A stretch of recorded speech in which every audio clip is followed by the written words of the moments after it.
I had an experience some years ago, and I'd like to call it a near death experience, but even that doesn't accurately describe it. I tried to write about it.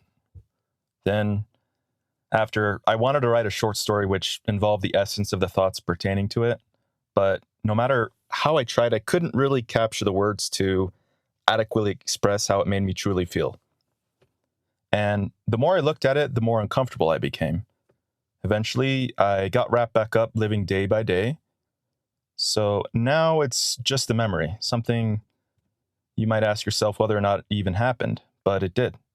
Now I see it as a possibility for something else. But first, as a fair warning, this video might be a little heavier than usual, and I'll be mentioning some epistemology so I can sort of paint the picture I want to show you. I want to show you how this all ties together, even if of what I'm about to say seems unnecessary. I'll throw in bookmarks and checkpoints so you can skip ahead if you'd like. This really isn't intended to be edgy or controversial, but rather an exploration of ideas. All this contemplation is also so I don't have to do a separate video on transcendental idealism, which I intended to do already. And I already had recorded some parts of it, and I had to delete it. It was a real mess. It was a real slog.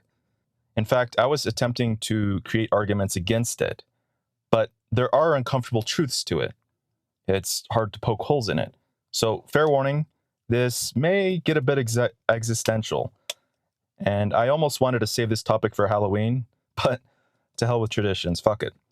I had a real itch to get this off of my chest while it was fresh. Anyway, everything I do is just to make obligations to my mind, so I need to give some background here because I want to provide reasons to certain possibilities. I really don't wish to make baseless claims. Again, this is obviously speculation and intuition, but I'll show you how things could be following a line of logic, so I appreciate your patience. First, I don't personally believe I'm in an afterlife or limbo. When I mention heaven or hell, it's representative. I just want to make that clear. In fact, I think it's always been that way, and even the most primitive beliefs in hell are symbolic. I'm a healthy skeptic, and I do believe that I'm physically stuck on a rock floating through space, but this really says nothing about the noumenon, the thing in itself, for anyone who's read a bit of epistemology. It's also referred to as the truth beyond the shadows of Plato's cave, or the reality behind the veil of Maya. Although I've yet to see any evidence of anything spiritual or divine, I believe the origins of these beliefs simply infer to the real reality, the truth beyond our comprehension. I have referred to this as absolution, and I believe the puppet master may be truth itself. Everything else is representative. I'll explain. For example, if we're all audience members to a theatrical presentation on stage, we call the things we perceive phenomena. These are the things presented to us which we capture through our sensations, what we see and smell, and so on.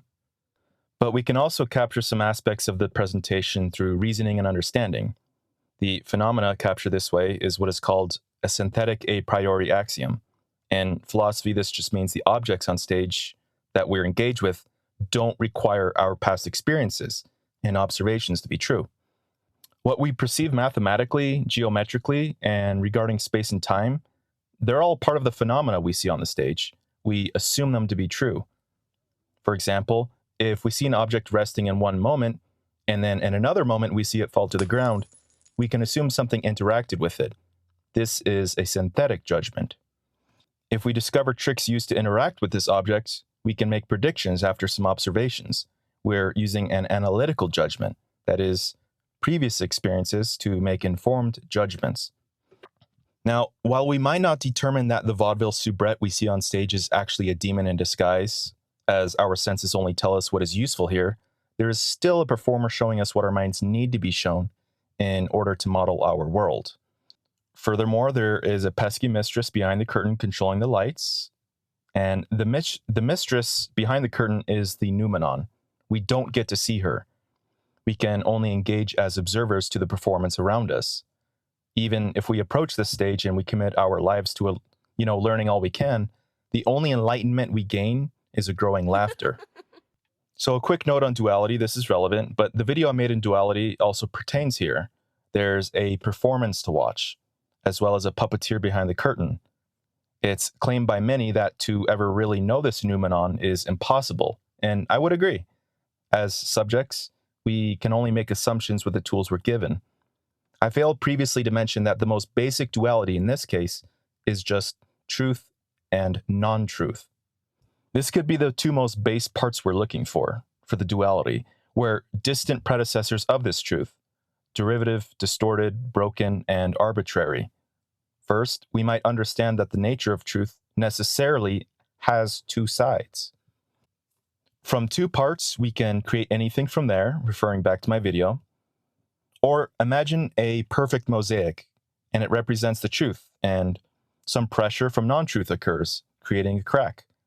Even if this crack occurs beyond space-time and causality, we create a division of something, two parts. And once truth is broken, complications can emerge. We have a dance between harmony and disharmony. Existence is a lack of union. Now, this mosaic shatters into countless pieces, and it's swept around the chaos to order. And at this point, we're symbolically just parts of a broken picture. And we can only view the noumenon through the lens of phenomena. We only see a distorted reality, like looking through a kaleidoscope instead of one frame. The first terrifying prospect is we cannot ever know true reality. The truth will always be dissolved and distorted, never to show us its perfect form. The mosaic is broken, shattered, and we cannot fix it. We have to live with this.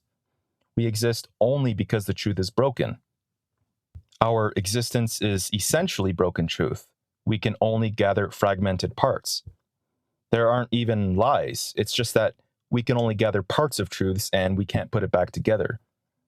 Obviously, we consider these lies, but we can only exist as untruthfulness. So this is another way to represent hell. And you may ask, given enough time, can't nature just rearrange the broken pieces back together perfectly? But one should consider two things: the infiniteness of the truth and its entropical nature. So in math, there are smaller and bigger infinities. If truth is the origin of everything, it could be the largest infinite value, and everything else derives from this. No smaller infinity can reach its level. Imagine a tiny circle with an infinite amount of points trying to encompass a circle that is infinitely larger. This will never occur given any amount of time. If we're dealing with a strictly mathematical universe, we could be very well absolutely fucked, just so you know. So there are still two more terrifying thoughts following this, so hang tight. Also, just a friendly posture check. Check your back. Stretch, get some water. All right. So the first one shouldn't faze you at all. Because, after all, who cares if the truth is broken if you're here just once? Let everyone else deal with it. Who cares if the truth is shitty? It's one and done, right? The second terrifying prospect relates to my near-death experience. And this is a difficult one to believe even as I say this, and even after my experience. I do think it's unlikely. That's the good news. I do believe it's very unlikely. However, maybe it's only difficult to believe because it's difficult to swallow. It would require disproving a negative, which is impossible, but the fact that this is even a slight possibility with infinitesimal odds, it's enough to scare the shit out of me. I don't claim that this is a novel idea. In fact, modern-day thinkers call this the many worlds theory, or quantum immortality. A bit wild, yes, but this would be as if we continue to exist through multiple universes. What happens is, the moment we ought to die, or you ought to die, you'd exist in at least two realities. One where you actually have died and one where you've not. In our universe, it's just math all the way down. And if this is the case, we can break into qubits. In order for this to work, your dead version requires you to be actually completely dead, and not of your own knowledge, of course. So, if we were in a position where we were supposed to die, and we find ourselves alive, it could be that we just made a divergence. And there's no way that we would know that. And you'd ask, how do you know that you're not the dead version? Wouldn't that be the evidence? Well, no, because the dead version of yourself wouldn't be conscious to experience. So, it follows that every divergence experienced will always lead to a conscious version of yourself being alive. This means that every time you're supposed to be dead, you find yourself alive, no matter what. So, how many times have we actually died already? How many worlds have already been created by others? And what's also terrifying here is that if you find a certain method of death, beheading for example, the brain shuts off. What if we were to find ourselves experiencing reality where we're still alive?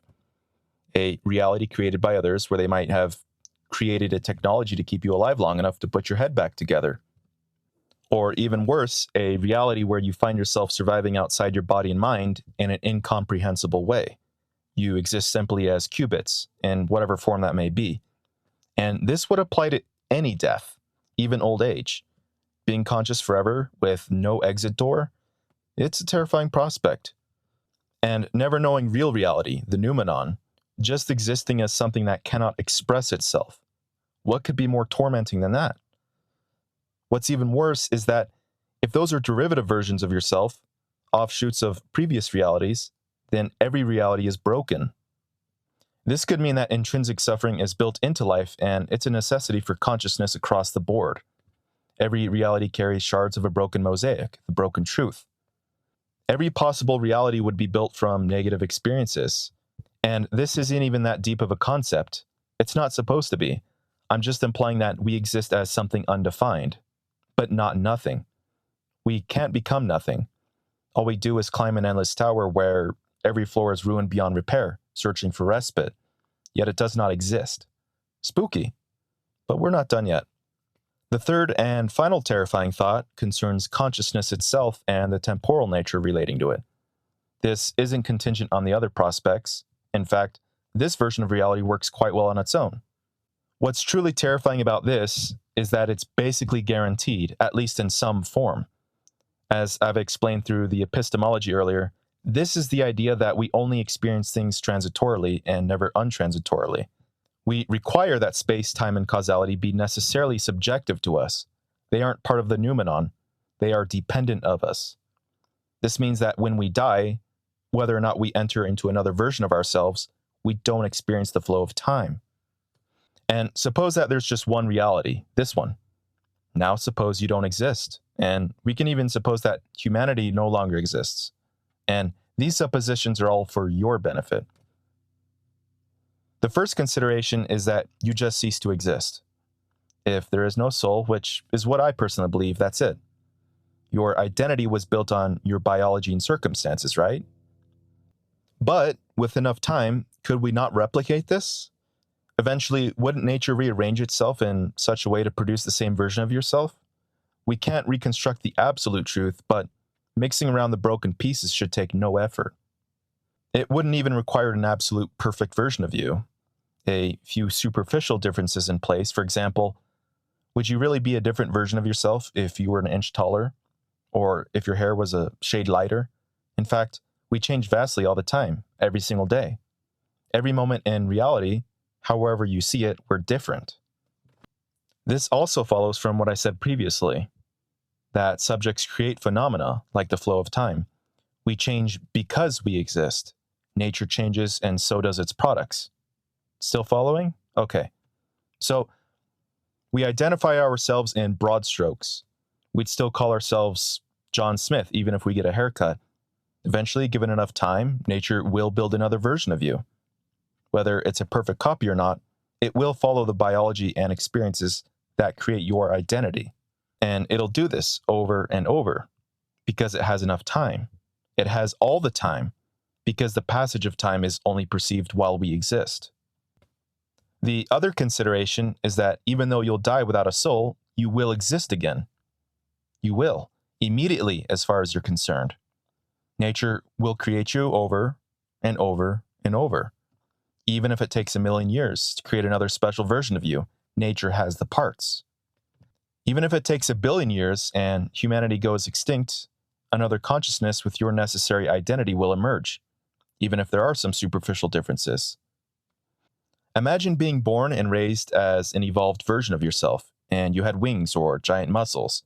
But, well, you wouldn't think it strange.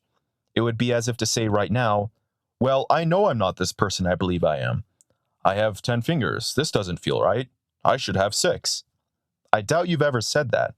No, we're molded by our bodies and minds. In fact, I'd say that there aren't many various identities at all. Consciousness just takes on certain schematics and models. None of us are really that different. And this is why it's important to reduce suffering, not just for yourself, but others. They're just like you, but in a different body and mind. This isn't terrifying, though.